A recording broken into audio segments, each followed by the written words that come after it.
A Florida revenge story. My name is Evelyn Rose Callahan, but everybody just called me Evie.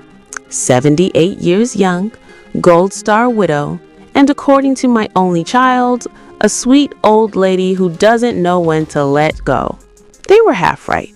I am sweet. I just decided the letting go part was gonna be on my terms. It started the day my daughter-in-law Tiffany announced the big family Disney cruise. 8 days, Bahamas, perfect day at Coco Cay, the works. She posted the countdown on Facebook with champagne emojis and hashtags like living my best life and family first. Underneath, my son, Brandon, commented, "So grateful we could finally make this happen." Make it happen? That's rich. See, the $10,000 deposit hit my checking account the same day Tiffany texted me asking if I needed anything from Walmart. I sent it without a peep, same way I'd been sending money for 15 years. Dentist bills, braces, cheerleading uniforms, Brandon's DUI lawyer, Tiffany's little breast lift after the twins, always from Mom's Social Security, they told their friends. They never knew about the storage unit in Tampa. They never knew about the Krugerrands. My husband, Tommy, God rest his Green Beret soul, came home from Desert Storm in a flag-draped box when Brandon was 9. The Army gave me a folded flag and a check. I took that check straight to a coin shop on Del Mabry Highway and bought 400 one-ounce gold Krugerrands at $312 each. Locked them in a climate-controlled unit and forgot about them while I raised my boy on night shifts at the Waffle House. Gold's a funny thing. It just sits there, quiet, while the world loses its mind. By the summer of 2025, those coins were worth almost $2,800 apiece. Do the math. I did. Every night after they started treating me like a problem to be solved. The final straw came in March. I'd slipped on the wet tile in my bathroom. Nothing broken, thank the Lord, just a nasty bruise and a sprained wrist. I called Brandon from the ER. "Hey, honey, I took a little tumble. Could you or Tiff bring me some soup later?" Long pause. I heard Tiffany in the background. "Tell her we're packing for the cruise." "Mom, we're kind of slammed right now. Cruise leaves Saturday. Can Mrs. Delgado next door check on you?" Mrs. Delgado was 91 and deaf as a post. I said I'd manage, and I did, with canned soup and tears. 2 days later, Tiffany posted a photo of their packed suitcases with the caption, "8 days without the guilt trips and the cat hair, adulting level expert." That's when I called my lawyer, Marisol Vega, ex-JAG, no bullshit, zero mercy. "Marisol, I want to have some fun." She grinned the way a gator grins right before it rolls. "Define fun, Miss Callahan." "I want to buy every widow at the VFW Auxiliary the exact same cruise my kids are taking. Every single one. First class air, balcony cabins, drink package, the works. And I want to be on that ship when my family boards." Marisol didn't even blink. "You're looking at about $180,000 all in. You good?" I thought about the way Tiffany accidentally threw out Tommy's medals because they clashed with the new decor. I'm better than good. The next 3 months were beautiful. I sold 72 Krugerrands quietly through a dealer in Orlando who didn't ask questions. The money hit my account like a hurricane. I paid cash for 32 balcony staterooms on Royal Caribbean's Icon of the Seas. Same sailing, same week. 31 for the VFW widows, average age 82, and 1 for me, right across the hall from my kids' junior suite they'd worked so hard to afford. I flew the ladies down from Tampa on Southwest, first-class upgrades I paid for with drink coupons and hugs. We had a pre-cruise party at the Hyatt in Port Canaveral. wheelchairs, oxygen tanks, and enough Estee Lauder Youth Dew to fumigate a football stadium. Those women laughed so hard, the front desk asked us to keep it down. Saturday morning, embarkation day.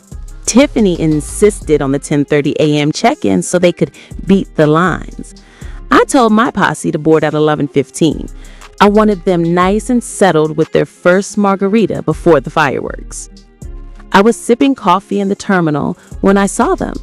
Brandon in his loud tropical shirt, Tiffany in a white cover-up that cost more than my first car, and my grandbabies, Madison and Mason, 14 and 12, glued to their phones. Tiffany was live streaming. "Hey besties, we made it! 8 whole days of no responsibilities, no cooking, no..." She stopped dead because 32 little old ladies in matching hot pink t-shirts that read Evelyn's Revenge Cruise 2025 were rolling toward the priority line like the world's sassiest biker gang. I stepped out from behind Widow Betty's wheelchair, wearing white linen pants, a silk blouse the color of the ocean, and the diamond earrings Tommy bought me in Dubai in 1990. "Morning, y'all," I said, sweet as pecan pie. Tiffany's spray tan went gray. Brandon's mouth opened and closed like a largemouth bass. "Mom, what is this?" "This," I said, gesturing to my army of silver-haired queens, "is what happens when you forget who kept the lights on your whole damn life." I nodded to Marsal, who was standing nearby in a navy suit sharp enough to cut glass. She handed Brandon a thick envelope. Inside, a cease and desist for the durable power of attorney they'd filed while I was confused after my fall. A demand letter for repayment of $127,400 in gifts they'd taken under false pretenses with interest. A temporary injunction freezing every account that had ever received a dime from me. And the cherry on top, a printout of the new balance on the Disney cruise they thought I paid for. $0.00. Charge declined.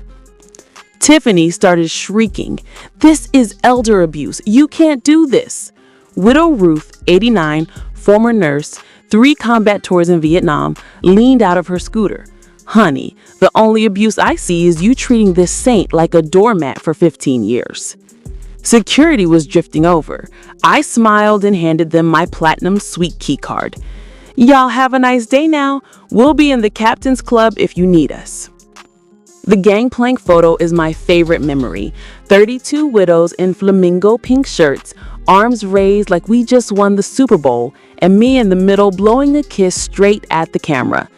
Tiffany tried to board anyway, screaming that her kids deserved this vacation.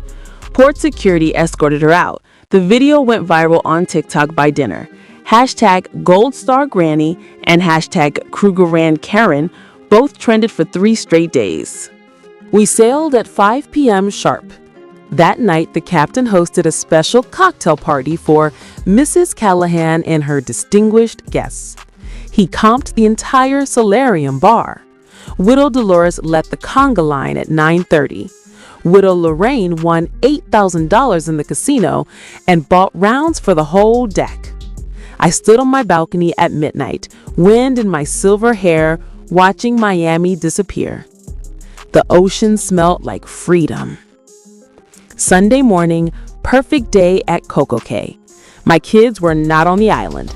They were stuck in a Port Canaveral holding room waiting for a Greyhound back to Tampa because every credit card they owned was maxed or frozen.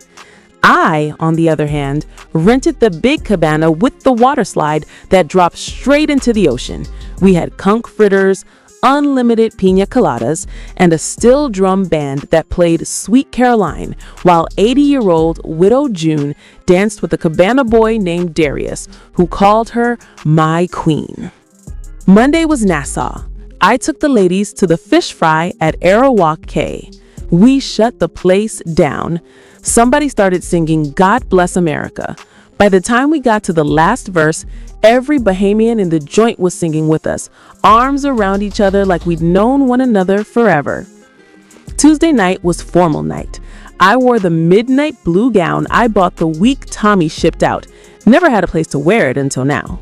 The widows got all dolled up. We looked like a flock of fabulous flamingos. The photographer cried when he took our group photo. Wednesday, I got a text from Brandon. One single message. "Mom, I'm so sorry. Please talk to us." I showed it to widow Margaret, who lost her husband on the USS Stark in '87. She read it, handed the phone back, and said, "Darling, sorry is what you say when you step on somebody's toe. What they did was stomp on your heart for years. Let them sit with that." I turned the phone off for the rest of the cruise. Thursday, we had a shore excursion in St. Thomas. I bought every widow a diamond tennis bracelet at the little shop by the tram. When they protested, I said, "Ladies, we earned this. Every single one of us buried our hearts in Arlington or some desert halfway across the world. Tonight, we shine." Friday was a sea day. I sat by the pool and wrote postcards to every person who ever helped me when my own family wouldn't. Mrs. Delgado got one. The ER nurse got one. The Waffle House cook who slipped me free meals when money was tight got one. Saturday, we docked back in Port Canaveral. Customs waved us through like royalty. A stretch Hummer limo waited to take the ladies home. I hugged every single one of them goodbye. Some cried. All of them told me they'd never forget this week. I still live in the same little house in Largo, but it's different now. New furniture, new locks, new security cameras. The Krugerrands are safely tucked in a bank vault, and the storage unit holds Tommy's medals and a brand new shadow box on the wall. Brandon and Tiffany filed for bankruptcy last month. The house is in foreclosure. Last I heard, Tiffany's working the makeup counter at the mall and Brandon's driving Uber. Sometimes, late at night, I sit on my lanai with a glass of sweet tea and look at the embarkation photo on my phone. 32 pink-shirted warriors and one gold star widow who finally learned her worth. The ocean gave me 8 perfect days, but the real gift was the rest of my life. And darling, I plan to spend every penny of it exactly how I damn well please.